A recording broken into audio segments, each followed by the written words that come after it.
Hi, Sion. Do we need any pictures before we get started? Say that again, sorry? Zoe took them in the other room. Oh, no, they're right there. Yeah, we took them together. Oh, she took Do pictures. you want one now? I mean, it's up to you. I don't know what you have. Yeah. This one, will bring it up. It's on.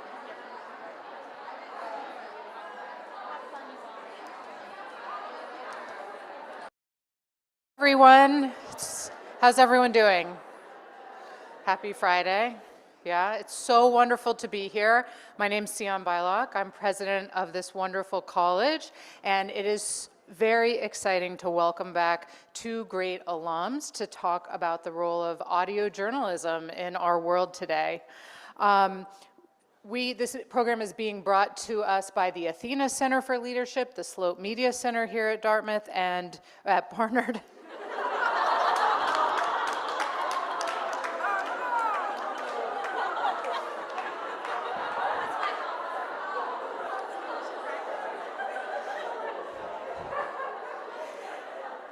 I don't know what to say. It happens to the best of us. Anyway, we'll just rewind. And it's a great example of growing from mistakes. It's brought to us by the Slope Media Center and the Departments of Political Science and English, and we're so excited to host this discussion. As we know, Barnard is such a remarkable place, a singular institution, really devoted to telling the stories of fearless women and underrepresented voices. And we have two amazing alums here, Theo Balcom, class of '09, and Sabrina Tavernisi, class of '93, and some of their friends, alums are in the audience too, right? Some other classes, co-hosts of The Daily. And everyone has downloaded or listened to The Daily here. Does anyone want to guess how many times it's been downloaded? It's the most downloaded, most listened to news podcast in the country. How many times? What do you think? 3 billion. It is 3 billion. That's really amazing. And Theo and Sabrina are here to talk to us about their experience with The Daily, really telling stories, and I think they're such a great example of Barnard excellence. And we have another alum here who's going to moderate the conversation. We have Athena director, Umbreen Bhatti, who is the Constance Hess William director and is a class of 2000. So before I put my foot in my mouth anymore, I'm going to turn it over to Umbreen and just welcome. It's so wonderful to see everyone together again, and happy fall. So Umbreen.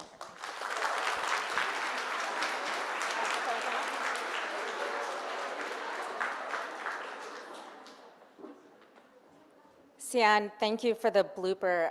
So I feel really relaxed now because I know that these guys are really used to talking to 4 million people a day, but I'm not. So I'm so happy that we're having this conversation and that this is happening. So I want to give you all just a little bit of introduction to Theo and Sabrina, but then to just get right into what I think is going to be a really good chat. So Theo Balcom, class of '09, created The Daily at the New York Times. Such a huge deal, right? And under her leadership, it grew to an audience of over 4 million listens a day, won a DuPont Award, and was part of multiple times Pulitzer Prize-winning submissions. She also brought The Daily to over 200 public radio stations. If you worked in public radio, you know that that took a lot of work and a lot of relationships. And before The Daily, she was a supervising producer of All Things Considered at NPR, the youngest person to hold that role. Sabrina Tavernisi, class of '93, started at the New York Times in Moscow in 2000 and spent her first 10 years as a foreign correspondent based in Russia, Iraq, Pakistan, and Turkey, where she was the Istanbul bureau chief. In Iraq, she covered civilian casualties and documented the lives of ordinary Iraqis from 2003 to 2007, and it was one of the first to identify sectarian cleansing in 2005. In 2010, she became a national correspondent for The Times, covering demographics, and was the lead writer for The Times on the census, capturing major demographic shifts underway in the US, including in mortality and fertility, race and ethnicity, things I think we're going to talk about today. It's a lot of very hard beats.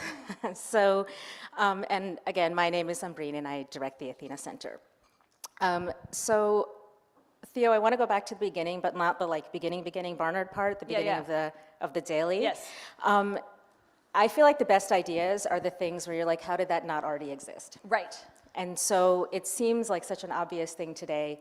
Was it obvious when you pitched it? Like, how did you pitch it? How did that go? Yeah, so when I was working at All Things Considered, I felt like we're doing really good work. We are trying to put out the best news possible. We're busting our butts to do it every day. And the only way that you could hear it was to be in your car from 4 to 6 in the afternoon. And nobody I knew was doing that. And when I was supervising producer of the show, my friends kept calling me being like, do you know the show Serial? There's this thing, podcasting, it seems really cool. Why aren't you doing that? And I was like, well, I am doing that. You just aren't hearing it because it's not available whenever you want it. So that's when the sort of marrying of audio journalism, like we were doing on the broadcast radio, sparked this idea to marry that with something you could access anytime. And so, yeah, so it did seem pretty obvious, I thought. And I went and started talking about it with NPR folks, and I thought this would be really fun to try, let's do it. And instead, people were like, no. Podcasts, they need to be evergreen. They need to last forever. You work so long on podcasts. You should be able to listen to them for years to come. If you make something that expires in a day, nobody will want to listen to that because it won't be relevant anymore after a few hours. So there was a lot of pushback to this concept that you would make something that would kind of maybe not be relevant 6 hours later, which is funny now because everybody has a daily show, which is very satisfying for me. But yeah, exactly. But anyway, so the Times decided they wanted to start an audio team, and I was like, that's cool because nobody was doing that. What is this? A print publication starting an audio team? That's interesting. And so I went to them and I said, listen, I think the first thing I would do if I were to run this department is to start a daily show. And they were like, great. So that's how it happened. So how many no's before you got to that yes? So NPR didn't want to do it. I didn't pitch, it wasn't like I was going around town telling the Washington Post, do this or whatever. It was more like there was just a vibe of this is not what podcasting is for. And people within NPR and people within radio, I think, just didn't think that a daily thing was the right thing to do.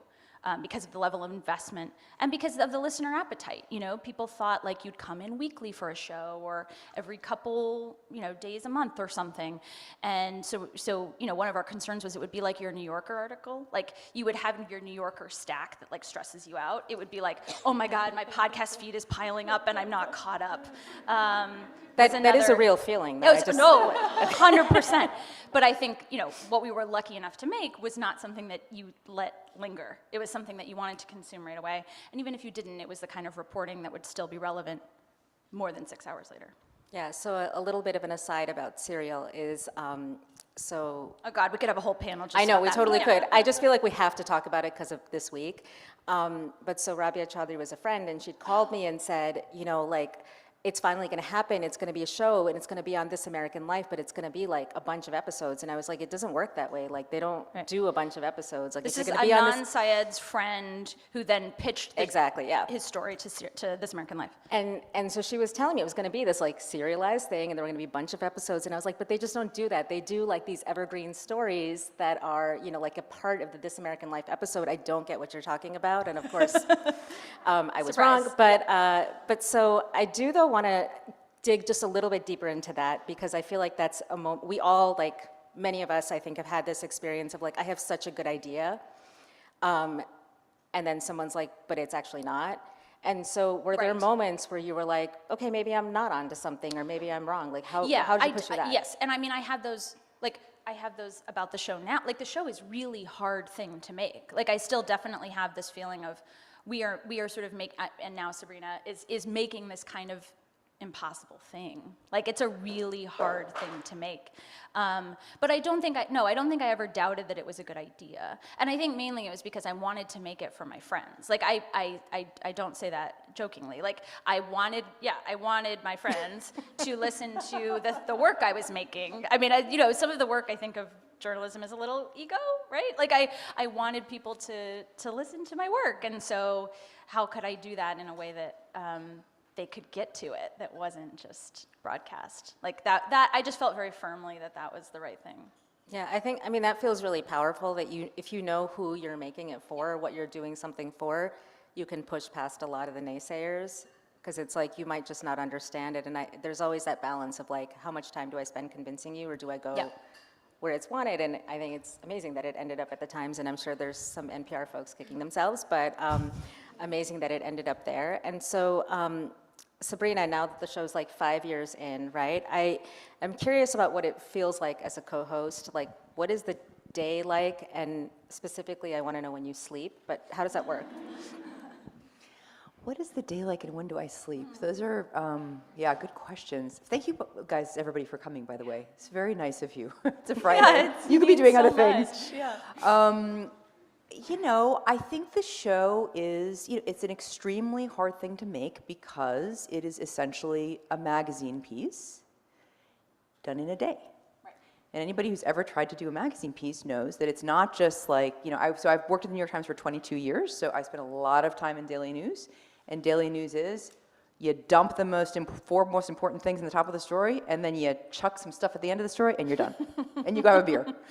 And a magazine is different. A magazine is, how do we tell a story with a little bit, with tension, with facts that you're withholding because you want the person to come along with you, and with something kind of bigger to say at the end. And we're doing that every single day, which is extremely hard. So we spend a lot of time sorting through which pieces, which kind of ideas even, or which stories out there in the world, and specifically which stories in the New York Times we want to make as episodes. And a lot of them don't work, because a lot of, I think, daily journalism in a newspaper is, it's sort of a quick hit of news. It's not Incremental. deep. Yeah. It's not, it doesn't give you a real sense of, a real understanding of an issue, I think. I think it's a lot of, if you dip into a daily news story in the newspaper, you oftentimes don't, and you're uninitiated to the topic, you oftentimes can't really figure out what the heck is going on, because it's a lot of very small, details that the reporter is hazing you with, and you just kind of feel like, I need a step back to understand what this is, and that's what the Daily does. In fact, I was using it myself. I mean, I was a huge fan of the show, and also, I was an avid user, because there's so many things out there in the world you can't keep up with. And I remember, headlines skittering by. I'm trying to think of, not the financial crisis. I'm trying to think of a good example. I know, this is actually recent. Now I'm admitting to you guys that I did not follow this on a daily basis, so don't tell anybody. The Johnny Depp Amber Heard trial, I was like, oh God. But then I thought, the Daily should do it, because I want someone with a kind of a thoughtful, deep treatment of this. Right. I don't have time to keep up with it in my daily life. Right. I think probably culturally it's important. I kind of wish I had time, but I don't. If I could take a vitamin pill and suddenly understand it, I would do that. But that vitamin pill is the Daily. So that, I think that's why people love it. I mean, that's why it's so downloaded. That's why it's so beloved. But it is also why it is incredibly difficult to make. And so, sleeping, I don't sleep that much. I mean, is it like, can you do this forever then? Like, how does no, I really mean We're this, going right? there. Like, what's the sustainability of this and you? I think it should, the Daily just hired a new executive producer who is great, who came from This American Life, who's, creative, very creative person, and ran a big radio station in Chicago. So I think that, we're kind of, I know Theo's maybe has a kind of bitter, hollow laugh when I say we're reaching sustainability. Really. But I think it's getting better. Yeah. It's getting better. And I think it's, the team is bigger. We can, we turned around on a day, in the course of a 24-hour period, 2 obits of 2 major 20th century leaders when Michael was on paternity leave. So that was challenging. Gorbachev and the Queen. But we just throw ourselves at mostly the news every single week, and we have to be very flexible because, when Gorbachev dies at 7 p.m. on a Thursday night, you're making That's the Friday's story. episode all night. Yeah, I also think you guys have more of a challenge actually than we did in the first. An old boss of mine refers to the Trump administration years of the Daily as the first season. So in the first season, it was a lot clearer a lot of the time what story we actually should do. Yeah. And now, because we launched 2 months after Trump was inaugurated, so there were all those executive orders, and then James Comey was fired, and then Hurricane Maria happened, and then the Russia investigation. So it was like the first year or two, it was clearer a lot of the time. Yeah. This is the thing that should be the story, which is sometimes the hardest part. Yeah. And now you have a much bigger challenge of there's not as much clarity about what the biggest story in the country is. So you have more of an uphill battle, I think. Yeah, no, it is quite hard, and we think really hard about what do we want to bother people with, Like we don't want to give them every single thing that's in the news because that's not why you listen to the show. Right. I mean, we as journalists, I have an old boss always used to say, and this is sort of, not that, it's kind of an obvious thing, but we're hired for our judgment. Like we weigh things and we decide this is the important thing, and we will place it in front of you so that you will be able to understand this. We're making a judgment about that. I mean, it's a little bit like the front page of the New York Times. A lot of people think really hard about which are kind of the big stories of the day. I mean, sometimes people disagree with them, or sometimes I disagree with them, but it's ultimately a set of judgments that I think a busy person who wants to be informed kind of wants someone curating. That's anyway. Yeah, right. You don't want to add to the noise. Like that was a Right. big focus of ours, was there's so much wildness and craziness happening and a lot of yelling. Like let's veer away from that, right? Like let's give you something that feels deep and thoughtful and measured. Yeah. And help you understand things. Right. So in the conversations that you're having about, like, what are we doing tomorrow? How often is it like, oh, it's obvious that we're doing, Gorbachev tomorrow or whatever? And how many times are you all, like, not exactly on the same page about what it would be? I think, Because I do feel like you're right that in the Trump years it was like so obvious, like this is the thing we have to talk about tomorrow, but I don't know that that feels as true now. I think we often have lots of back and forths now. I mean, I'd say 50%, I'd say 30% of the time we're saying, are you sure that should be tomorrow? We usually hopefully have tomorrow figured out by this morning, but sometimes we don't. And sometimes tomorrow changes at 4 p.m. today.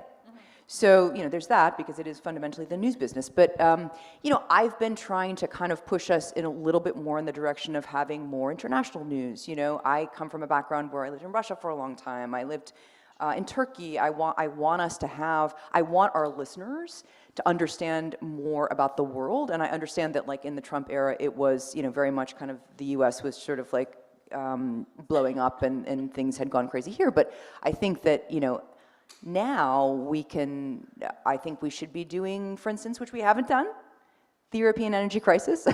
They're like, oh, EU, so boring. No one wants to do the European energy crisis. And I'm like, guys, it's the second most important story in the world right now. We're not doing it. That's bad. Like, I think listeners should know about Germany and the pipelines. And yes, it might be a little bit boring, but like, you got to eat your broccoli sometimes. And I'm like the broccoli lady on the show. I love that broccoli is always the example because my kid actually loves it. Oh, really? So it doesn't quite work for us. But speaking about the shows that you said, sometimes it just doesn't work. Like, what are those? What are the things that don't work for the Daily? You have to be able to have a thoughtful conversation for 25 minutes with someone on a topic. It's actually a long time. It is a long time. And sometimes people say, there's enough to, sometimes we kind of talk to a reporter. We call it the pre-interview. We'll sit down and we'll have, or at this point it's kind of on video most of the time, but we'll start asking them questions. And I mean, truly, like you're interviewing someone, you're kind of probing around, figuring out, is there an insight here? Is there something that we can kind of tell people that would surprise them or really help crystallize what's going on here? And and often there isn't. I mean, particularly with daily newspaper news, it's you think, okay, well, I'm trying to think of an example.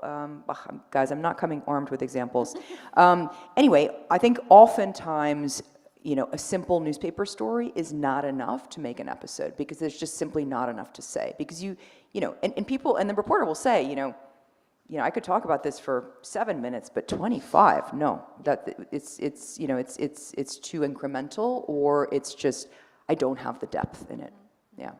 Yeah, and I think a lot of what I really enjoy about it is that it's just conversation, and so it's like, in my mind, almost like the anti-radio lab. Like, there's no like, ping, pong, like all this stuff happening. Well, there's pings and pongs too. So like, But there's way less, right? So I feel like I'm not actually listening for the like sound engineering as much as I'm listening just for the depth of conversation. And so I feel like we kind of actually just did this right now, where I'm just an eavesdropper on a conversation you're having, and that's the kind of vibe of the daily. So I wonder, because you two are together now, like, what is the conversation that you want to have with each other? Theo, how did you survive? Yeah, I mean, I think one of the things that people want to have sort of answers about, like, we solved daily news, right? Like, we came to some kind of conclusion that was like, this is how you should do it.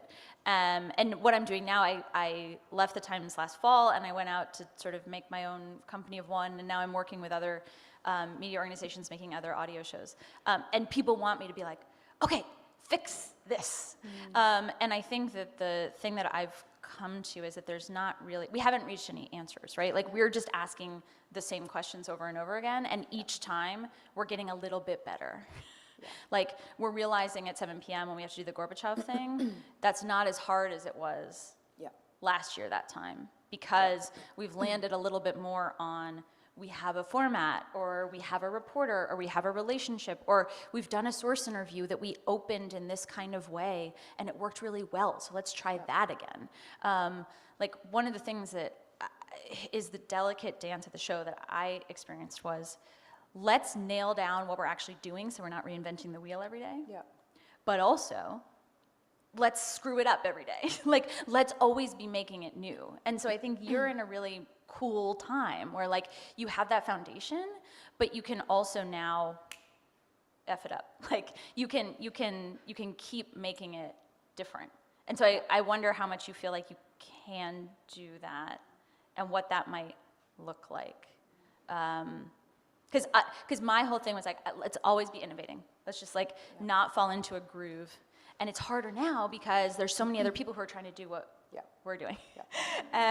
So I think it's cool, actually, that you said you don't hear a ton of production in it, because that is a lot the, like, invisible of work. layer, right? Yes, that layer of work of production is so hard, and not to be snobby about it, but like, you hear it on other shows. Like, you hear it when that music isn't quite right? Like, it comes in a little too soon, or a little too loud, or like you hear some random bit of newsreel and you're like, wait, what? Why did that come in? Like, that is the invisible work that we're doing. But anyway, yeah, I don't know. I was just thinking about how, at this stage, how you think about doing the show now and next. Yeah, you guys invented it. Yeah, it's amazing what you did. Oh, thank you. Thank you.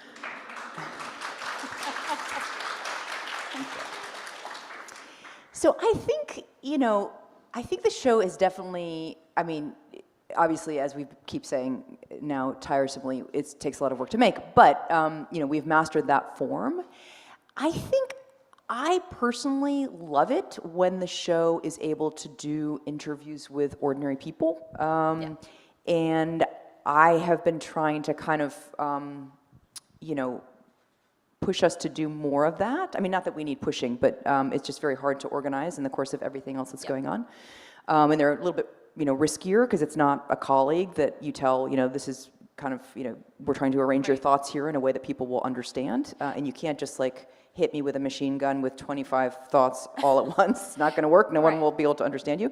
And trying to find one person who can kind of encapsulate the story you're trying to tell. Which nobody can, right? So making sure that you're like, okay, we're picking off this slice of it, right? We're not telling the whole of this particular beat. We're just going to tell this person's story. Or, so I guess I'm thinking of a couple of different things we've done. One was, I basically, when the Americans were talking about how, the Putin was going to invade Ukraine, I was seeing this news. I'm an old Russia correspondent, so I was kind of reading about it sort of nerdily and obsessively. And I told the Daily, I said, I think we should go. I mean, I have skills. I can speak Russian. Like I spent a lot of time doing conflict reporting as well. So for me, it was this sort of weird kind of convergence of two things I'd done forever in my professional career. And to their credit, they said, okay, Yeah. why don't you go? Yeah. Which is huge. Like, we never left the studio.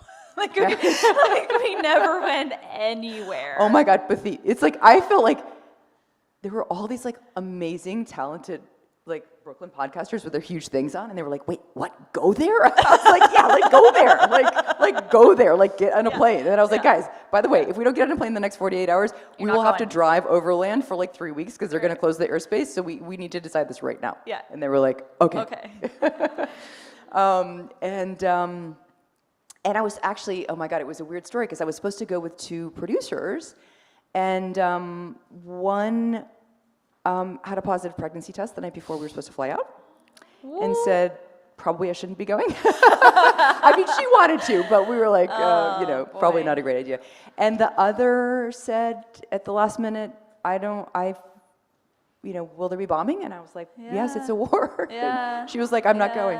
So I went by myself, and I didn't really know how to do it. I mean, I was like, So you just like got your kit, you got your recorder, you got your mic, and you're like, I'm gonna go cover this. I had a little Zoom thing with a little like fluffy thing so that it wouldn't like sound bad in the wind. There are more technical terms for these things, but yes. Okay. Exactly. I don't know any of them. I was like, oh my God, this is crazy.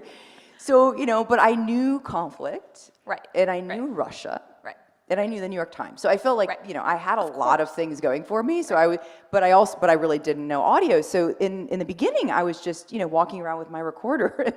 I love this. And the Brooklyn podcasters were like, Sabrina, we don't speak Russian. We don't understand what anyone is saying. I was like, oh yeah, good point. Right, true. Okay, true. So then I was just starting to so we had a time zone difference, obviously, because I was 7 hours ahead, and they were in New York. And it was, evening my time by the time anyone even woke up or kind of could see all the files that I sent. And then there was just not enough time physically to actually go through and help them and translate for them and stuff. And so I just started to just translate in the course of having conversations with people, which was, time consuming, but basically worked. And I mean, my Russian's a little rusty. My husband was like, oh my God, this is irresponsible. You should not be, you're like 10 years out of date. But it was fine. It came back, and it was a lot of it was, very, raw, because it was people leaving their homes. It was people who, whose husbands were going to war. It was people who had nothing and were holding their 2-year-old in the train station. And I felt, I don't know, it's amazing kind of I felt like audio was, I felt like I was flying. I was like, this is exactly what I want to be doing. You were in the right place at the right time, and you knew it. You had that gut instinct. You were like, I'm going. And this is the magic, right? So this is why the New York Times is the place to do this, because you weren't going and being like, okay, I got to set up my little audio scene, and I have to book my person, and I have to get my perfect sound equipment and whatever. Right. You were in the act of reporting. Yeah. And that's what we heard. Yeah. It wasn't orchestrated and performative. Yeah. Right? I think what you're saying about listening in on a conversation, we never in the course of the show say, so listener, Sabrina was on the streets of Ukraine, and you'll remember that last week she was in Russia. We just talk in an organic way to each other, and then you get to hear it.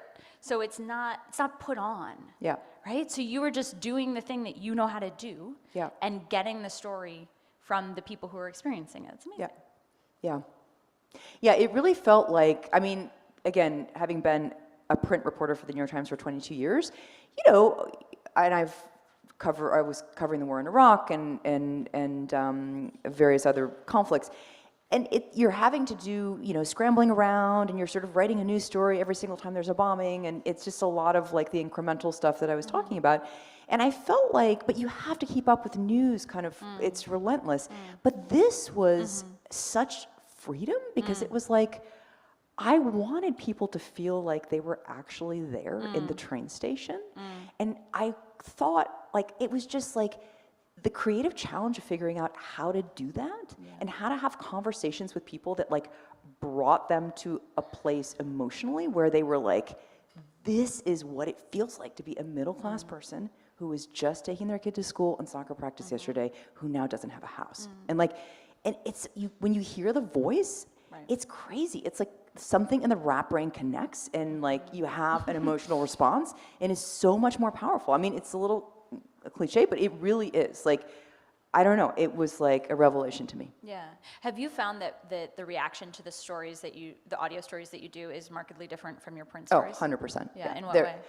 They just, people really respond in this like very, very, I mean, we're dump trucked with, in a, like the best way with like listener emails, like, oh my God, what happened to little Tim? Because I did this whole thing, which I was trying to send you guys, but I messed up the clip, unfortunately. But this little refugee kid who was sitting on this pile of suitcases in a different train station and was like, just so sweet, and like the weird way that kids' brains think when they're in like a war situation. Like he was like, I mean, we were speaking in Russian, but he had this little Lego thing he was playing with, and he said, he kept asking, what was he asking? How do you translate, and then the name of his city? Because he was fascinated that I spoke English, and I was trying to kind of speak English to him at first. His name was Tim. He was like 9, and he said, I think it was Kiev, and I was in Lviv. He said, how do you translate Kiev? And I said, it's just Kiev. And he said, because that's where the last time I saw my dad. Like, he just was like, his brain was just free associating, but in this like, I don't know, you can't talk to kids directly about war. You just kind of have to play Legos with them, and eventually something comes out. But anyway, so it just felt very,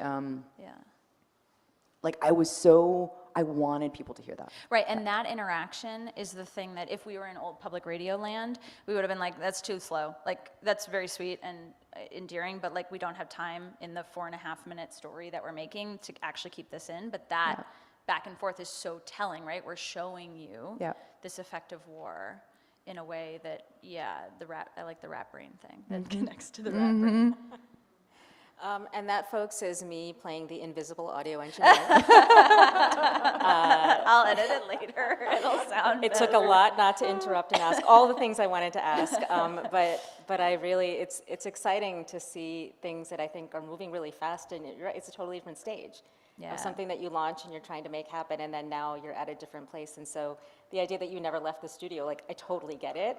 Right. And you can't possibly not leave the studio now because there is so much out there that I think is important, and so I appreciate hearing that. Yeah. So I would love to know what you think, like, makes it really special, right? Like, what is working about it? Like, what's the magic? How would you describe that?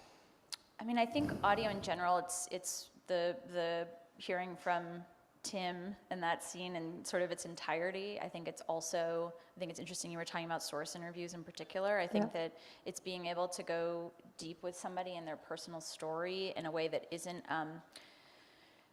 that is hopefully not extractive, if that makes sense. Like, one of the focuses that we really had, and I know, I'm sure it's carried on, is that you don't start your interview saying, so Sabrina, tell me about the worst day of your life. Right? You start the interview with like, oh, so where'd you grow up, and what'd your parents do, and do you have any siblings? And right, you get to know the people that you're hearing on the show in a richer way, rather than just going in. And they have to do this on Morning Edition, right? They have so little time, and they just intro. They're like, okay, joining us now from the war zone is Tim, what are you seeing, and what's the worst stuff here? Like, He's like, I got this Lego thing. right? They're like, well, cut. Steve. So I think that's an audio power thing, and that's something that we really harness, and combining that with the reporting that you do and the colleagues you have on all the different desks at the paper is like, it's just people living their beats and knowing in and out exactly what's going on as best as they can tell. And that depth of knowledge and expertise is just so rare, because nobody can afford to do that anymore. Like, to have a person who is solely covering some of the things that you covered, just doesn't really exist. And so the fun of that job was like, I could call up anybody and be like, I have this crazy idea. Is this really what's happening? Do you think we could do this? Could we try that? Could we call up this person? And Sabrina would be like, oh yeah, I know like 10 of those people, sure, go for it. Here you go. Here are their phone numbers. So I think that's part of, those are off the top of my head some of the So talk a little bit then about the role of emotion, right? Because on the one hand, like, I can't understand a story if I can't make a connection with it, like just as a human. But also, like, there's always the risk of a little bit of emotional manipulation, right? And so how are you thinking that through? Because you came from print, right? And it was a very different way of expressing things. And I don't know, it feels like you could have these moments where it's like, look at this poor, sad child, like now I'm, now I feel connected with this and not something else that I read about in print. So how do you think through, like, how much emotion? It's a good question. I think I found it much more prevalent in audio generally. I don't know if that's kind of a habit or sort of why that is necessarily. I do think it's a better medium to, express emotion. I think that emotion and kind of how we perceive the world is so important and is so hard to get at in print. And that's why one of the reasons I appreciate audio. I mean, it's like we're all having kind of emotional responses to things all the time, all day long, and that relates to kind of how we see things, and sometimes it's really different than how other people see things. This is, my brain is, sorry, this is a slight tangent, but I'll bring it around. It's reminding me of, I think in a lot of ways the Trump era kind of had, like there was this undercurrent of emotion kind of going through it, and if you were reporting without taking it into account at all, you would just completely miss the point.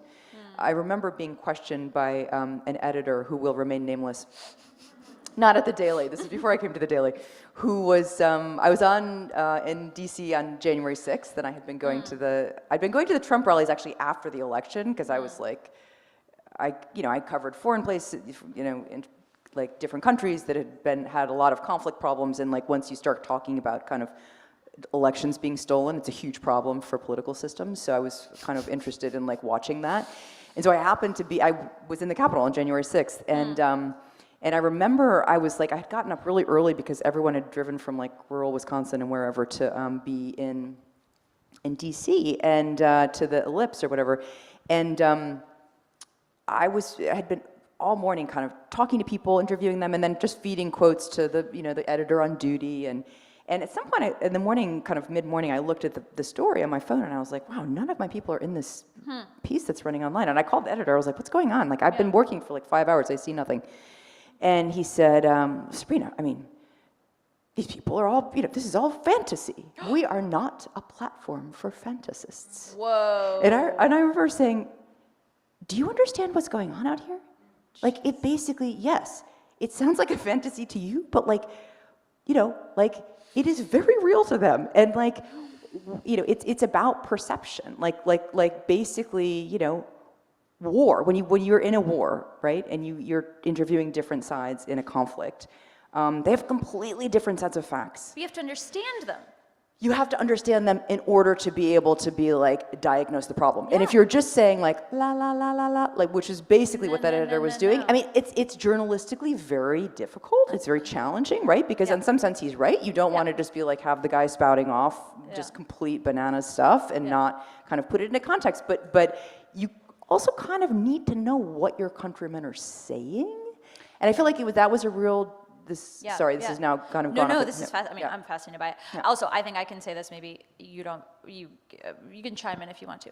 But I think that this is one of the things that we have on the Daily such a privilege of, which is that like, those quotes would make our episode. Yes, exactly. And in fact, I always thought like, oh, the Daily would run this. I remember thinking like, oh, the Daily is much more eclectic than the paper is. The paper's like, no, we must. Yeah, and we would contextualize it, of course, but like, we just have the ability to program ourselves in a way that doesn't have to necessarily align with the newsroom. I mean, we're not like going outside the bounds of too far, but we just have such a privilege because we're just kind of over on our own side, Yeah. like doing our own thing. And in the beginning, like nobody was listening. I mean, you all were listening, but the editors weren't listening. So we could just kind of do what we wanted. Totally. And that makes me happy. That's why I think obviously you should be doing this work, right? Because like you get to then delve deeper into that. And that's why I think we worked together a lot before you were co-host, because it was like your beats and the things that you were doing and the people you were talking to were understanding and tapping into those feelings when we felt like we couldn't get at that in other ways. And like you were able to find those voices and those stories in such a powerful way for the show. And there's real power in being the people that no one is thinking about. Yeah. I feel like I've like aimed for that a little bit in a lot of Yeah. my jobs. Yeah. Like, how do I be off to the side so that like I'm not causing problems for you, Right. but like I can be a little bit experimental. And so it's cool to be that kind of the innovation team within a larger institution that actually has like reach and resources. So, I mean, that's amazing. Yes. So I have absolutely no idea what time it is. And I did not bring my watch and I don't. Oh, shit. Okay. So, sorry. So I feel like I'm going to ask my last question and then we should turn it over to folks. And truly sorry, I figured my watch would keep buzzing the entire time otherwise. I really want to know Barnard in your story. And I know that you, a little context to this question is when Theo and I were chatting a couple weeks ago, she was like, so in this feminist Marxism class I took at the Brooklyn Museum, and I was like, that's the most Barnard alum thing you could possibly say. And so maybe this is more a question for Sabrina a few more years out, like where does Barnard show up for you still? So I was just saying to Umbreen and to Theo that I'm class of 93, and Barnard was huge in my life and still is, because 3 of my closest friends in the world I went to Barnard with and lived with in 620, which I don't even know if that's still okay. I think it may also look the same. Okay. Sorry, guys. I mean, it was okay. But no, it was great. It was great. And yeah, my closest friends in the world are, you know, these are still my closest friends in the world. I mean, these are where I've formed my primary relationship. Which my husband grew up in the UK, and he has the opposite. He has his high school friends are the closest, and I don't have basically any high school friends, but my Barnard friends are absolutely the closest. I met them on the first day of college. And we just, we've been through so many things together. And, you know, it's funny. It's like there's real meaning in friendships that go back a long time, because it's someone who says, like, you know, who can kind of a little bit gut check you, like, you know, remember, you know, what you were complaining about 20 years ago. Just kind of remind you kind of like who you were, and I value those friendships so much. I really do. And I'm grateful to Barnard. I actually, I've never really talked about this before, but I guess I was in my first year at Barnard in 1989. Oh my goodness, sorry guys. And my dad lost his job, actually. And, you know, even back then, Barnard was like, I mean, for our family, Barnard was quite expensive. So I was thinking, like, preparing to have to, you know, I was going to go to I'm from Massachusetts, University of Massachusetts, or like some other place. And I was going to transfer. And then they, just like financial aid-wise, upped my financial aid so that I didn't have to leave Barnard, which was amazing. I mean, they, you know, I still had loans and stuff, but it was kind of incredible. So I am so grateful for that. Yeah. Yeah, I love that. And for the first years in the room, if you didn't meet your best friends on the first day of college, it's still going to happen. So I just want you to know that, because I spent a long time during orientation saying, don't worry about it, so you will meet them. And there's also that kind of Barnard thing, right, of like, oh, that's why I really liked you. No, so that's what happened Totally. with this. Like, President Bylock emailed me and was like, so you and Sabrina, you could come and do this event. I was like, wait, Sabrina went to Barnard? It's all making sense. And Theo and I met at a conference years ago, and I also was like, she seems really cool. And little Googling later solved it. Not that I Googled you after. So any questions from the audience?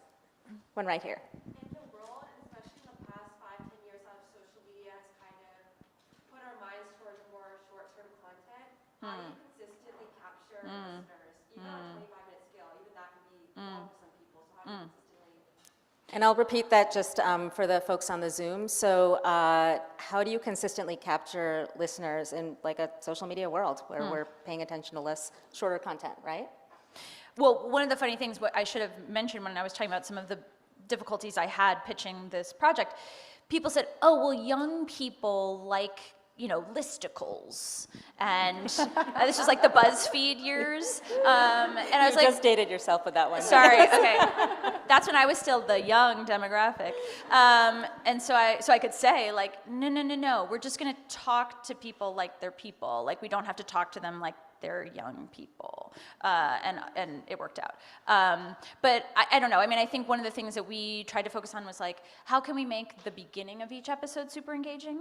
So how can we kind of hook you, not in a manipulative way, hopefully, but how can we like compel you really quickly so that then you're connected to that person or connected to that reporter. That's why you would have all those funny little moments where reporters were like, oh, where's my Coke Zero or whatever, those, maybe we overdid it a little bit, but those sort of like transparent human moments hopefully connect you right away, and then you're like, okay, I'm gonna go on this ride for 30 minutes or whatever. How do you think about it, Sabrina?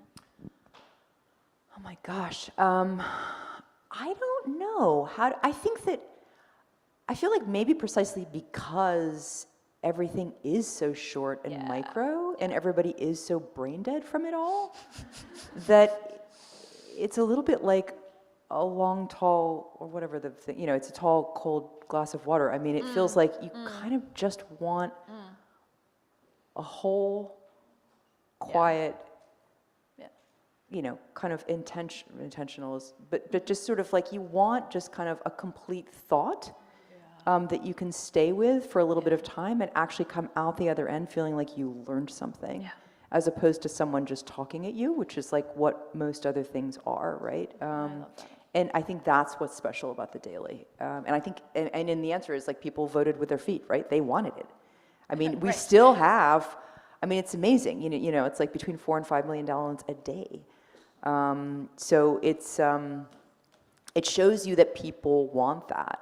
And I think even in the paper, people read magazines. I mean, people listen to Serial, for God's sakes. I mean, that was, however many episodes of, long. So it's not that people don't want depth. Maybe the sad truth is they don't really want newspapers, they don't want the middle stuff. Yeah. I don't know. I'm actually the wrong person to talk about this because I'm not really an audience person, but just in terms of knowing the numbers and knowing what people want and stuff, Theo knows more about that than I do. Thanks for the question. Yeah, I do think it's a little bit of a myth, right, that we only want like short content, because I think that's absolutely true, but what a gift to like deep dive on one thing. Yeah. I always find myself turning off at the here's what else you need to know. Oh my God, like, do no, not you're tell not me that alone. because we write this headlines and alone. I have been on a personal quest to kill the headlines. I'm sorry, Theo. Who thought? I'm with you. I hate them. Does anyone listen to the headlines? It's like, you're like 2 minutes before the end of the podcast. It doesn't make any sense. That happened because we were like, we need to have more stories in here, right? And then we realized, when we started, we were doing 2 stories, sometimes 3 stories a day. Which is bananas. Bananas. And then we were like, okay, pare back. And then we said, okay, but we still want it to feel complete in some way, right? Like a whole meal. And so we kept that section. But yes, no, it drives people freaking crazy. On the team making it. And we do see a drop off.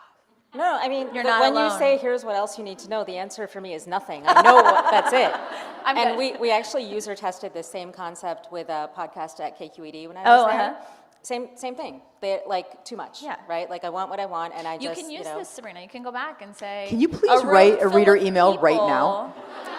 So it's actually my goal never to write the reader emails that these journalists receive, because I think if I write it to you, I basically have to tell you how much I hate your voice, right? No. That's like the women's email. No, that get, weirdly right? they get a lot of nice ones. Oh, At the good, paper, okay. they were almost universally nerdy, but negative, Yeah. you know? Yeah. You dropped the comma in the, I don't know what it is I about the might paper, just but be it's like, following a lot of women journalists on Yeah, Twitter yeah, who are screenshotting emails that they get about how much people hate their really? voice. Yeah, there's a lot oh, of, well, that's true. there's There's a that, lot yeah, of that's that. true, that's true. So, question from the Zoom, Hannah Lazar. I would love to hear about how the run-up evolved into the Daily.